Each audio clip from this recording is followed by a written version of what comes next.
Hello everybody, welcome back to my channel. If you're new to my channel, hello, my name is Caitlin Elliott, and last time we did a video, we were talking about the Golden State Killer, remember? Golden State Killer? So this time we're going to be talking about a set of murders that took place back in the 80s. And this case is called the Keddie Murders. Now, I'm not sure if you have ever heard of the Keddie Murders, but my god, this case is wild. So y'all need to buckle down, sit down, and relax, because this case has me so mad, like so mad, like even worse than like going after like children and shit. But well, that made it just sound like a pedophile going after children and shit. Okay, so yeah, so today we're gonna be talking about the Keddie Murders, and I recently found out about the Keddie Murders, I'd say like a couple months ago. Like, I was like, the Keddie Murders? What the hell are these? Because I looked at it and there was like a thing on Google when I looked up like unsolved cases that showed the Keddie Murders. I was like, the Keddie, what the hell? So I clicked on it and I read into it, and holy shit, well, this is a ride, man. This is a ride. So, what are the Keddie Murders, you ask? Well, the Keddie Murders are actually an unsolved quadruple, yes, that's right, quadruple homicide. And it makes me so mad because, like, it's unsolved. But the murders took place in a town called Keddie, California. And that's why it's called the Keddie State Murders. The Keddie State Murders. The Keddie Murders. Sorry, I'm exhausted. So, the murders actually took place, like I said, in Keddie, California, on the night of April 11th into the early morning hours of April 12th of 1981. And now the family, it included the mother. Her name was Glenna Susan Sharp, and she was 34 years old. She was born on March 29th of 1945, and she went by Sue. No one ever called her Glenna. No one called her Susan. She went by Sue Sharp. Then there was the son, 15-year-old John Sharp, and he was born on November 16th of 1965. Then there was 14-year-old Sheila. Now this is the family. This isn't all the victims. This is the family.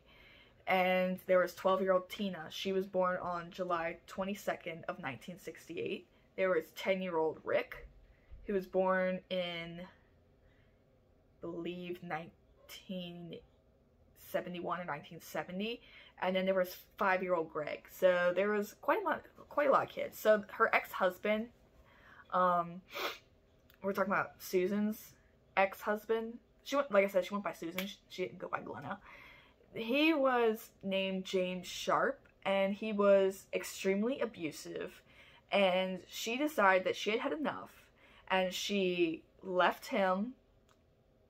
I'm not sure if they divorced or she just went, just dipped, and she took the kids with him. Now this is important because this has to do with the crime.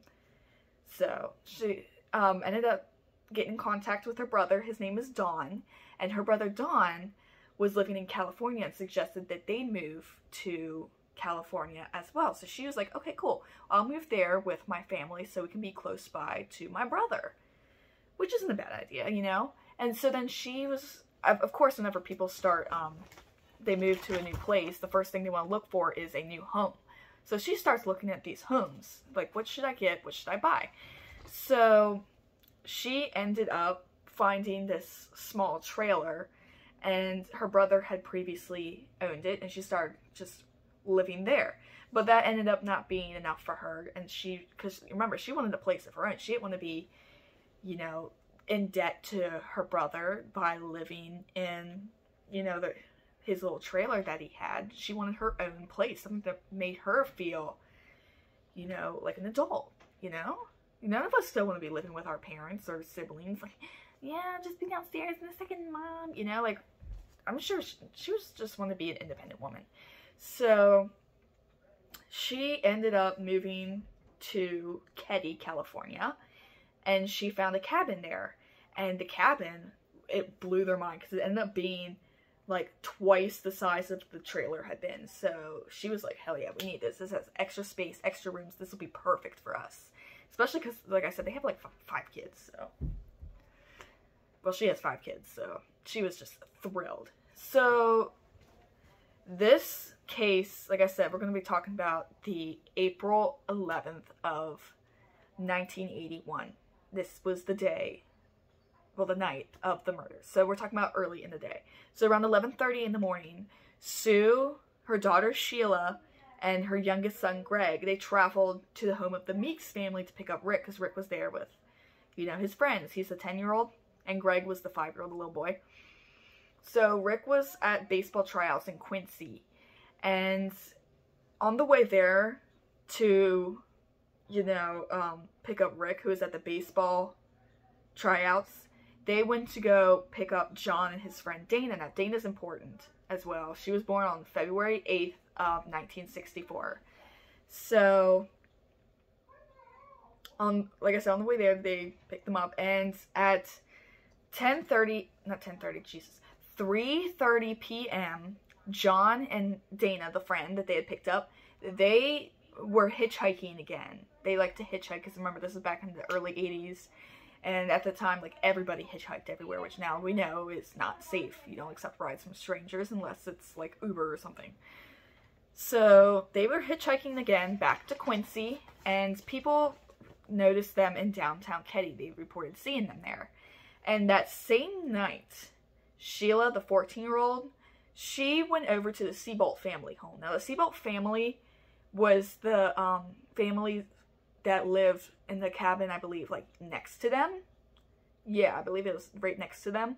So, Sue, she stayed home with the younger boys and their friend, Justin Smart. So, Sheila, she left for her friend's home, the Seabolts, after 8 p.m. and she left her mother there with the little kids. So, Tina, she was at the Seabolts' home as well. And Tina, remember the 12-year-old, she had come back after Sheila had gone over there. And she was watching TV there, because they had, like, it was said that they had, like, a nice-ass TV while they had just moved into their cabin, and they didn't really have jack shit. So, she was watching TV there from around, like, 9:30 p.m. After that, she just went home. So, it was unsaid, like, what exactly happened that night. Like, what occurred, because no one can verify this, unfortunately. But around 7 a.m., Sheila, the 14-year-old, she came home on April 12th to cabin number 28. So this is where the family lived. And so she just unlocks the door, and she notices, like, it seems there's, like, something odd, because it's just so quiet in the house, and it was 7 a.m. She was like, shouldn't mom be out? Like, what the hell is going on, right? And the kids, like, what is going, like, she couldn't hear anything. It was, like, completely quiet. And that's when she opened up the cabin door, and she freaks the fuck out. Why, you ask? Because laying there in the living room, right out in the open, were the bodies of Susan Sharp, John Sharp, the 15-year-old, and Dana Sharp, the friend that remember they were hitchhiking together? And all 3 were bound, gagged, and they had been bound with electrical cords and medical tape around their mouth. And Tina, the 12-year-old, she was just missing altogether. Like, the whole thing was just suspicious. And so, the boys, Rick, Greg, and Justin, remember Justin's the Seabolt's friend? Not Seabolt's friend, the Seabolt's son, their friend. He was spending the night. They were completely unharmed. The boys were unharmed. So, it was reportedly stated that the boys had initially slept through the attacks, but it was later said that this wasn't an accurate report, and they had actually woken up during it. Now, Jamie Seabolt, I believe this was the father of the Seabolts next door, he helped lower Rick, Greg, and Justin out of the bedroom window, and he later went inside to see if there was anybody still alive. He's like, oh, listen, I need to check and see. Which obviously pissed off investigators, because whenever you go, like, whenever there's a crime scene, you never, ever go inside of a crime scene. You immediately call the police and you wait outside. No. He went inside and he was checking all the rooms to see if there was anybody else still alive. Now, this pissed me off because I was like, you just contaminated the evidence and now, like, this fucked over the police department. Like, oh my god. And, like, it made it difficult to even find out who the killer's DNA could have been. Because now there's DNA everywhere, you know? Ugh. So, apparently the murders of Sue, John, and Dana were repeatedly, like, the worst murders that they had ever seen. So, there was 2, like, blood-covered knives and 1 hammer were found. And one of the knives, which was a steak knife, was actually, they stabbed the person so hard that the metal from the knife was bent at a 90-degree angle. Like, and due to the blood, the amount of blood that was inside of the home, like, it was said that all the murders had taken place in the living room, where the bodies were found. So they were like, oh shit. Sue was actually found deceased. She was, like, laying on her side near the sofa. She was nude from the waist down. And it's just like, was she sexually assaulted? Like, was the motive rape? Like, what was going on? And it said that down in her throat was her own underwear shoved down her throat. And she was gagged with a bandana. So she could have choked to death, like, on it. But she was stabbed. Their cause of death was that she was stabbed multiple times in the chest. And her throat was slashed horizontally. So just like this. Not like this or like this, but this. Not this, we're talking about this. Oh, dark humor. And so, it was said, like, whenever she was slashed horizontally, it was used with such force that the knife actually went through her larynx, which I'm not sure what a larynx is, but it also, like, nicked her spine, cut her spinal cord as well, like, holy shit. And then on the side of her head was what seemed to be the imprint of a this is quoted, Daisy 800 Powerline BB pellet rifle. I have no idea what the fuck that is. So now we're going to move on to Dana and John. Well, John Sharp and Dana, basically. And John's throat had been cut. He was the 15-year-old son, remember? And Dana, his friend that was hitchhiking with him, she had been hit multiple times in the head and then was strangled to death. And it was determined in the autopsies that Sue and John had been killed by blunt force trauma to the head and the stab wounds, while Dana, she had died from strangulation, which is like, asphyxiation is caused by strangulation. You can't breathe, so basically you suffocate and you die. So eventually, you know, obviously, you know, the police were called and they started investigation right away. They were like, oh shit, what's going on? So Sheila, who was staying with the Seabolt family, the police went to the Seabolt family home and was speaking to the family about what the hell happened. And according to the family, like, nobody heard anything.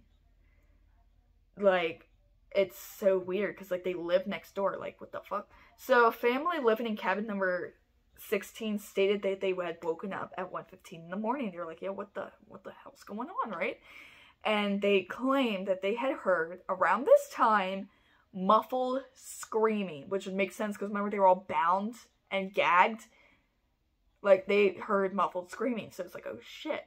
So in the cabin, they had found Tina's jacket, her shoes, and a toolbox were missing from the house. And what's really odd is that there was no forced entry, so no one broke into the home.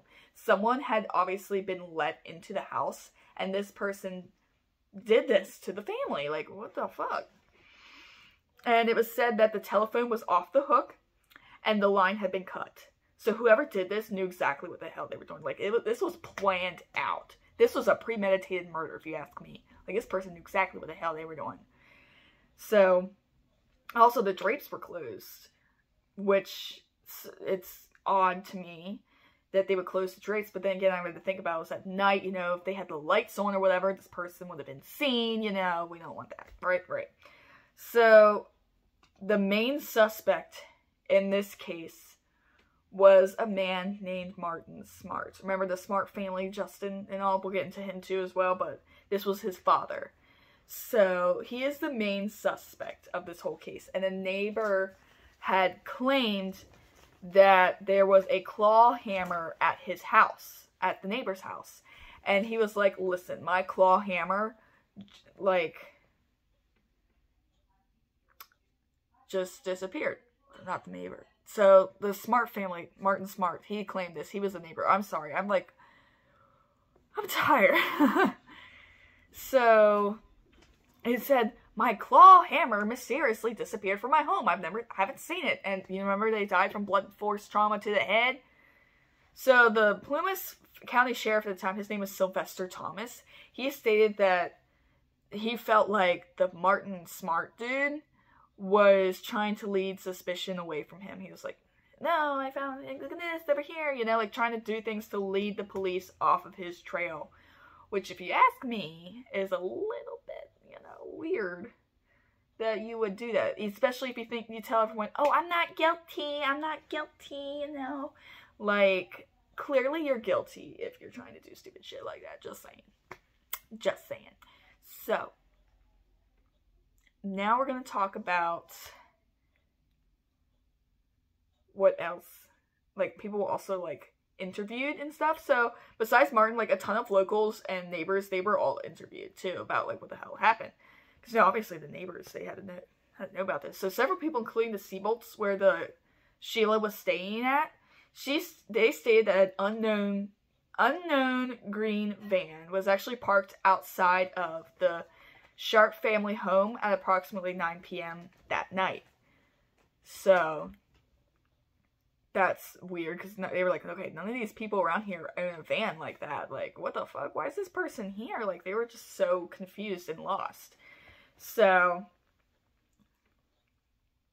we're going to talk about Justin Smart now. Justin had actually given multiple different accounts of what had happened that night. And at first, he claimed that he dreamt the murders, and then he woke up and it just magically happened. You know, like, I thought I was dreaming it all. And then he eventually said that he saw the whole thing. And then he said that he saw Sue Sharp with two men. You remember Sue, the mother? And one had short hair and a mustache. And the second had long hair and looked like he had recently shaved. And this was just the story, according to Justin, was that John and Dana had came in. Remember, they were the two friends that were hitchhiking. And they started fighting with the two men that they saw in the house. They were like, yeah, what the fuck you doing here? Like, what's going on, you know?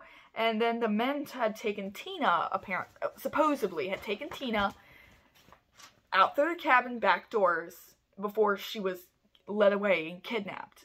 And based off of what Justin said, the police were like, okay, so now we got two suspects.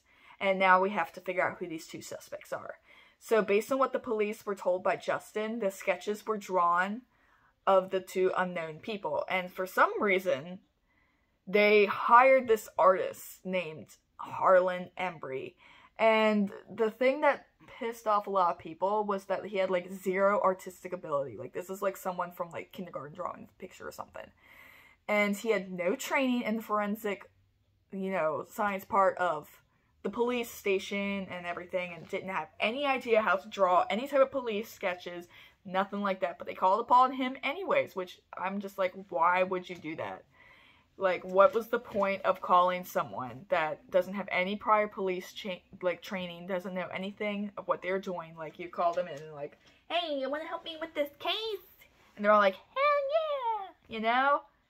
Ugh.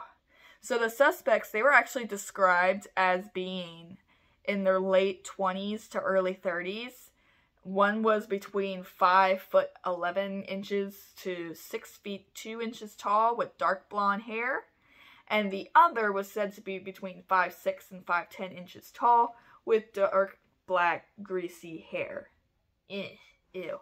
And it said that both men actually wore gold framed sunglasses, which was a thing back in like the late 70s, early 80s. I don't know why it was a thing, but it was a thing. It was a thing.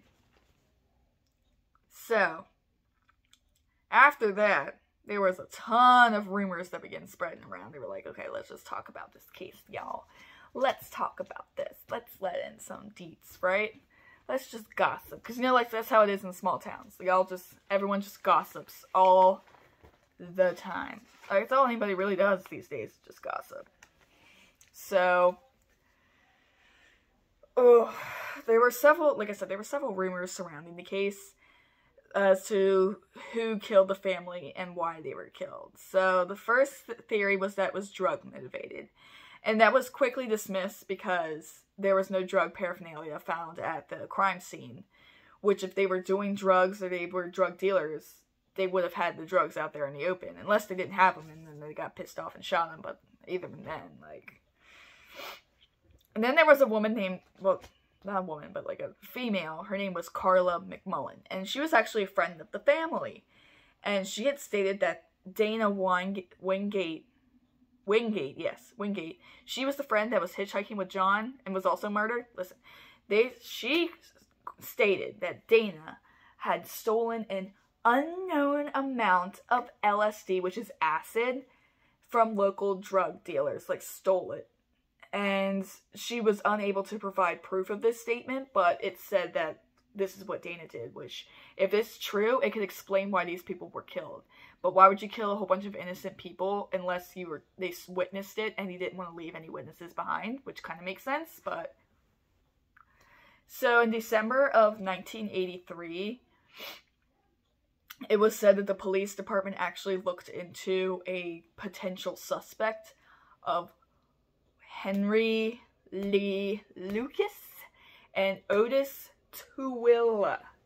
They were serial killers in the area, and they had looked into them. And due to the lack of evidence and them not even being around at that time, like, it was proven that they weren't there.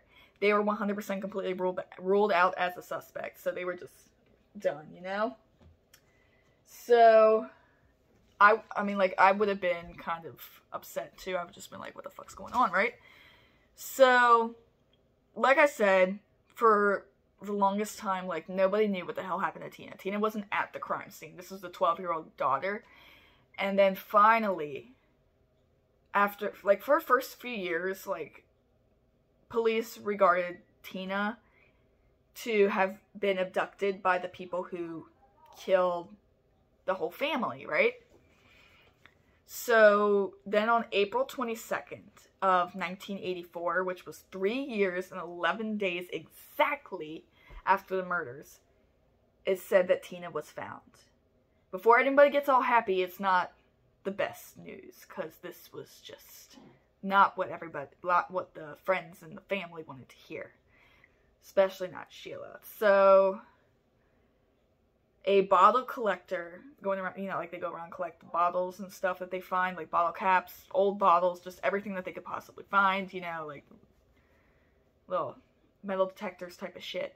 They had spotted a skull at Camp 18 in Feather Falls. Feather Falls was 100 miles away from Keddie, so it's thought that whoever did this kidnapped Tina, took her 100 miles away to Feather Falls, and then killed her and left her body for dead. At least that's just my theory. And there was an anonymous call that the body was 100% Tina's. And this was said before, like, any DNA was taken or anything. They just straight up said, hey, the body is Tina's, and it hung up. And it said that the call wasn't documented, so they couldn't even trace the call to see what, like, who did the call or anything. Which, bad police work on my theory. Like, y'all did some terrible police work there. Bunch of fucking assholes, right? Right. So,